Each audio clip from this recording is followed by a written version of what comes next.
let's discuss how to set up your tray properly and your back bar. I'm gonna start with gloved hands. You can either wash your hands really well or just to be safe, use gloves, because you're gonna be touching all these tools that are then gonna be touching your client's open skin.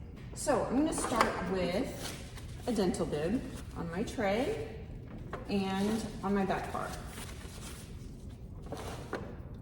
To keep my dental bib secure on my tray, I take some barrier film and I tape it down. And then I do a little trick on the other side and make a little trash bag with a wash bottle bag and some barrier film. And I attach the barrier film inside of the trash bag or the wash bottle bag. And then I tape it to the tray. Then we've got handy dandy little trash can for anything we don't need on our tray anymore as we're working. Then I'll take some pigment cups. I use 3. Take some Vaseline and a little spatula and rub some Vaseline on your tray. I like to do it on the barrier film and just set the cups in the Vaseline. This helps your cups to not move around or spill. Then I'm gonna get some cotton rounds and some baby wipes or wet wipes. And I'm gonna take my green soap mixed with water and soak 1 stack of the cotton rounds. I like to keep 1 stack dry and I get 1 stack wet. Kind of soak the top and then I press it in so that it gets all the way down to the bottom cotton round. Splash some on my wet wipes too. Grab a mascara wand, some Q-tips, some micro Q-tips, a couple micro applicators. So I'm going to be filling up my pigment cups, and one will be with secondary numbing cream. One will be filled with green soap and water. And one will be filled with my pigment. Make sure your pigment is thoroughly mixed. This is amazing. Get one of these. Then I'll set up my back bar. My back bar will have anything that I will not be touching during the procedure. It'll have my mapping supplies, some mapping string, my pencils, my rulers, my ink. And if you think you'll need to touch your green soap and water, just cover it with a wash bottle bag and poke that little nose through. So if you need that for the procedure, you can just grab it and it's protected and then spray it. You can set it back down. But anything up here cannot be touched during the procedure.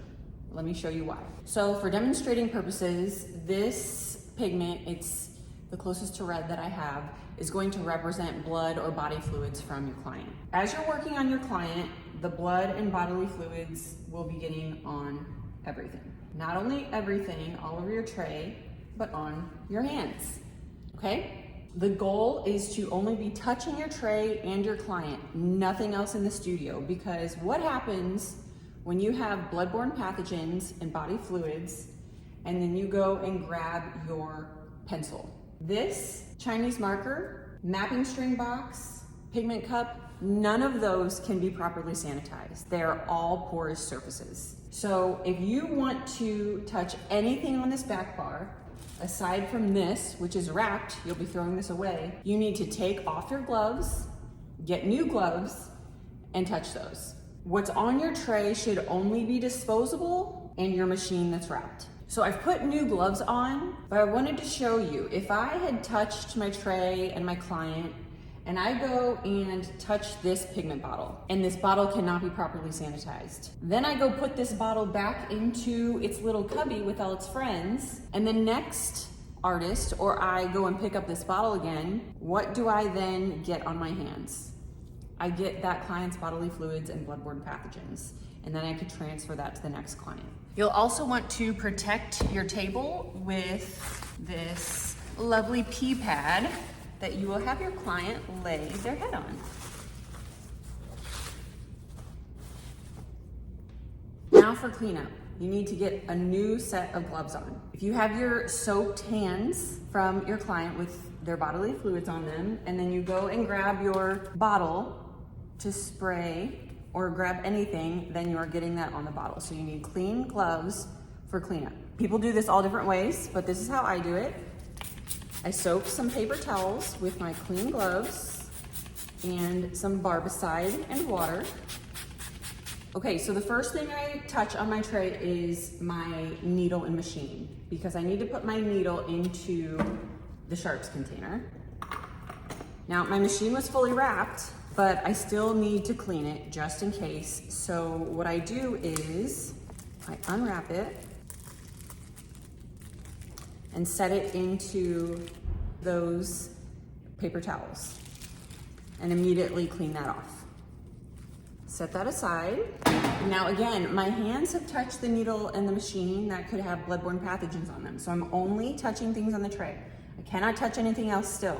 The rest of the tray is disposable. So I'm gonna fold my little trash can over, and I'm going to roll up my dental bib. And what I do is I set everything on the pee pad that I used. And I roll that up too. Throw this directly into the trash can.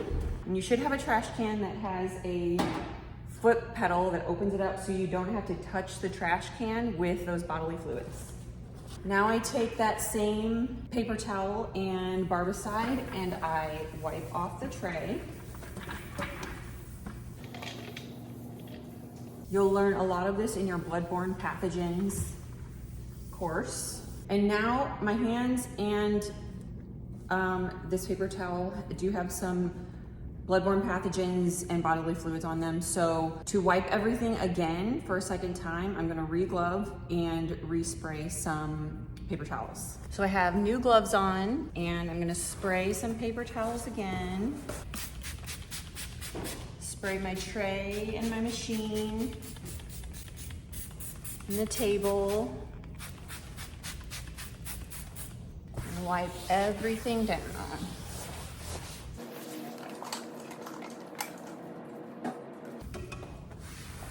And that is how you clean up after your appointment.